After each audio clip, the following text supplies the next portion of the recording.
జీడిమెట్ల అంజలి హత్య కేసులో సంచలన విషయాలు వెల్లడిస్తున్నారు పోలీసు ఉన్నతాధికారులు.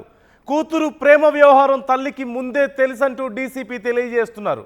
అంజలి ఉండగానే శివ 5 సార్లు వారింటికి వచ్చి వెళ్ళాడని, అమ్మాయిని వాళ్ళింట్లోనే కలిసేవాడంటూ కూడా డీసీపీ తెలియజేస్తున్నారు.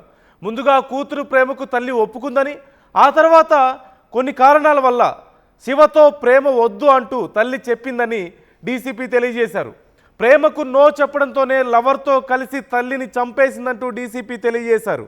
తల్లి వేధిస్తోందంటూ బాలిక 2022లో ఒక కేసు పెట్టింది అనే విషయాన్ని కూడా డీసీపీ గుర్తు చేస్తున్నారు. ఈ నేపథ్యంలో పోలీసులను గతంలో ఆ బాలిక ఆశ్రయించిన విషయాన్ని కూడా తెలియజేస్తున్నారు. తేజశ్రీ గతంలోనే పోలీసులను ఆశ్రయించింది 2022లోనే. తల్లి తనను వేధిస్తోంది అంటూ కేసు పెట్టినట్లుగా కూడా తెలుస్తోంది. ఈ కేసుకు సంబంధించి విచారణ చేసే కొద్దీ రకరకాల విషయాలు బయటకు వస్తున్నాయి. రోజుకొక ట్విస్ట్ బయటకు వస్తున్న పరిస్థితి మనకు కనిపిస్తూనే ఉంది. ఇప్పటికే అంజలికి గతంలోనే పెళ్లి అయిందని, మరొక పెళ్లి, మొత్తం ఓవరాల్ 2 పెళ్లిళ్ళు అయ్యాయని, మొదటి పెళ్లికి సంబంధించినటువంటి సంతానంగా తేజశ్రీ తెలుస్తోంది. తనకి చెల్లి కూడా ఉన్న విషయం మనకు తెలిసిందే. చెల్లి బయట నుంచి వచ్చేసరికి తల్లిని చంపడం, చెల్లి వచ్చి ఏడుస్తూ అసలు ఏమైంది అమ్మకి అంటే ఇంకా చనిపోలేదని చెప్పి మళ్ళీ ప్రియుడిని పిలవడం, ప్రియుడు అతని తమ్ముడు వచ్చి మరొకసారి అంజలి మీద దాడి చేసి చంపేసినటువంటి విషయాన్ని, ఆవిడ ప్రాణాలు తీసిన విషయాన్ని కూడా చెల్లి ఏడుస్తూ చెప్పినటువంటి విషయాలు మనం చూస్తూనే ఉన్నాం. అయితే ఈ కేసుకు సంబంధించి ఇప్పుడు డీసీపీ మరిన్ని వివరాలను తెలియజేస్తున్నారు. అంజలి ఉండగానే అనేక సార్లు, సుమారుగా 5 సార్లు శివ తేజశ్రీతో కలిశాడని, అదే ఇంట్లో ఉన్నాడు అంటూ కూడా తెలుస్తోంది. అయితే ముందుగా తమ ప్రేమకు ఒప్పుకొని ఆ తర్వాత కాదనడంతో ఆ ఆగ్రహంతోనే తల్లిని ఇలా ఇంత దారుణంగా హత్య చేసినట్లుగా కూడా తెలుస్తోంది. ఈ అంశానికి సంబంధించి అసలు డీసీపీ ఏమన్నారు, అధికారుల యొక్క విచారణలో అసలు ఎలాంటి విషయాలు బయటకు వస్తున్నాయో ఒకసారి చూద్దాం. అక్యూజ్డ్ A1కి ఇద్దరికి 8 నెలలుగా ఇన్స్టాగ్రామ్లో పరిచయం ఉంది. వీళ్ళిద్దరూ ప్రేమించుకుంటున్నారు. అయితే ఈ ప్రేమకు సంబంధించి తల్లికి కూడా అవగాహన ఉంది. ఈ అబ్బాయి కూడా ఒక 5-6 సార్లు వచ్చి వీళ్ళ ఇంటి దగ్గర ఉండడం జరిగింది. అయితే లేటెస్ట్గా తల్లి వీళ్ళిద్దరి ప్రేమ వ్యవహారాన్ని అబ్జెక్షన్ చేస్తూ ఉంది. ఈ అమ్మాయి వెర్షన్ ప్రకారం ఆ అమ్మాయిని కూడా 1-2 సార్లు కొట్టిందని చెప్తుంది, దండించిందని చెప్తుంది. దాంతో ఈ అమ్మాయి కక్ష పెంచుకొని తల్లిని అడ్డు తొలగించుకుంటే తప్ప నేను ప్రశాంతంగా ఉండలేను, నేను ఇతనితోటి ఉండలేనని చెప్పేసి భావించి ఇతన్ని బాగా రెచ్చగొట్టి ప్రోత్సహించి మా అమ్మని చంపాల్సిందే అని చెప్పేసి ఇతన్ని రెచ్చగొట్టడంతో ఇతను వచ్చి వాళ్ళ తమ్ముడిని కూడా సపోర్ట్గా తీసుకొని వచ్చి ఈ హత్య చేసినాడు. అయితే ఇందులో ఈ అమ్మాయి ఎవరైతే ఉందో 8th to 12th కూడా వీళ్ళు కట్టంగూరు వెళ్ళి ఈ అక్యూజ్డ్ ఇంట్లో ఉండడం జరిగింది. ఈ అమ్మాయి వాళ్ళ చెల్లి ఎవరైతే మైనర్ గర్ల్ 14 years గర్ల్ ఉందో ఆ అమ్మాయి కూడా వెళ్ళి ఉన్నారు. సో అది కూడా వాళ్ళ మదర్ నాలెడ్జ్లో ఉంది. బట్ అక్కడికి వెళ్ళి వచ్చిన తర్వాత వాళ్ళ మదర్ సీరియస్ అయ్యి దండించింది. దాని మీద అమ్మాయి మళ్ళీ 19th ఈ అబ్బాయితోటి ఒకసారి చుండూరు వెళ్ళిపోయింది. అప్పుడు పోలీస్ కంప్లైంట్ ఇచ్చింది. వాళ్ళ మదర్ వచ్చి మిస్సింగ్ కేసు ఇవ్వడం జరిగింది. దాన్ని మనం కిడ్నాప్ కింద కట్టేసి ఇమీడియట్గా 20th రోజు ట్రేస్ చేసి ఆ అమ్మాయిని వీడియోగ్రఫీ తోటి అదేవిధంగా స్టేట్మెంట్ రికార్డ్ చేసి ఆ అమ్మాయిని వాళ్ళ మదర్కి అప్పగించడం జరిగింది. తర్వాత ఇది 23వ తారీఖు సాయంత్రం ఈ ఘటన జరిగింది.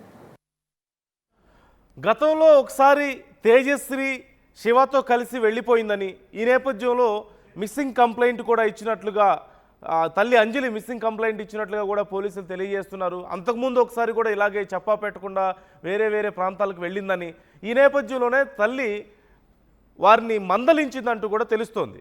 అయితే తల్లి ఇలా మందలించడం ప్రేమకు కుదరదు అని చెప్పిన నేపథ్యంలో ఇక అంజలిని చంపితే కానీ, అంజలి అడ్డు తొలగించుకుంటే కానీ నేను ప్రశాంతంగా ఉండలేను అంటూ తేజశ్రీ శివతో చెప్పినట్లుగా తెలుస్తోంది. ఈ నేపథ్యంలోనే శివ, యశ్వంత్ ఇద్దరు కలిసి, తేజశ్రీతో కలిసి, ముగ్గురు కలిసి పక్కా పథకం ప్రకారం అంజలి పూజ చేసుకుంటున్న సమయంలో వెనక నుంచి ఒక్కసారిగా ఒక కవర్తో ఆవిడ ముఖాన్ని శివ మూసివేస్తే తేజశ్రీ సుత్తితో అంజలి తలని కొట్టి చంపినట్లుగా తెలుస్తోంది. అదే సమయంలో యశ్వంత్ కత్తితో అంజలి యొక్క గొంతు కోసినట్లుగా కూడా తెలుస్తుంది. ఇలా పథకం ప్రకారమే అంజలి ప్రాణం తీశారు ఈ ముగ్గురు కలిసి.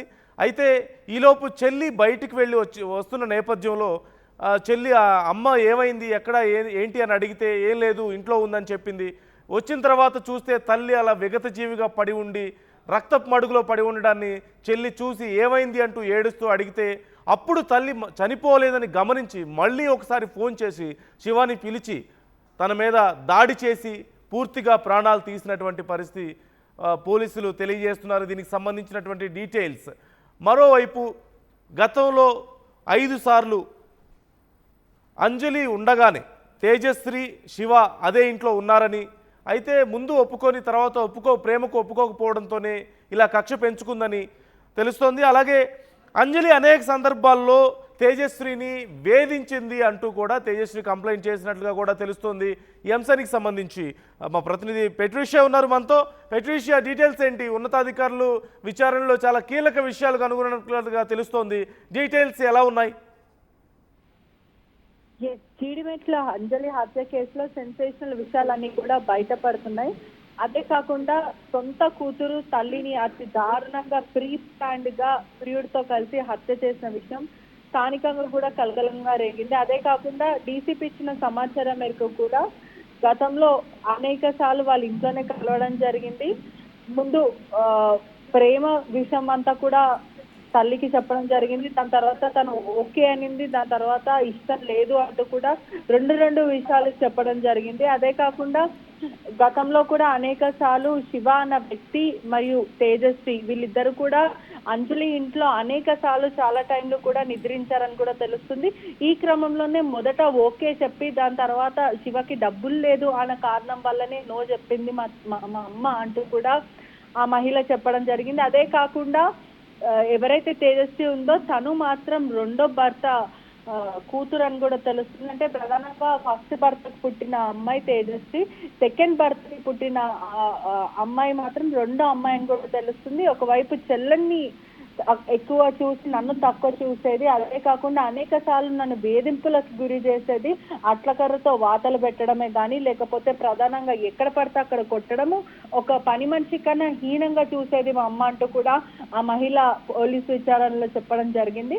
కేవలం అనేక సార్లు నన్ను మంచిగా చూసుకోకపోవడం, శివ అంటే నాకు ఇష్టం అని చెప్పినప్పటికీ కూడా మొదట ఒప్పుకొని ఆ తర్వాత వద్దు అని చెప్పడం, ఇదంతా కూడా నేను తట్టుకోలేకపోయానంటూ కూడా ఆ మహిళ విచారణలో వెల్లడించడం అంతా కూడా పోలీసులు చెప్పారు. Right, thank you Patricia. మొత్తం మీద ఈ కేసుకు సంబంధించి సంచలన విషయాలు బయటకు వస్తున్నాయి. ఇంకా ఈ కేసుకు సంబంధించి విచారణ కొనసాగుతోంది.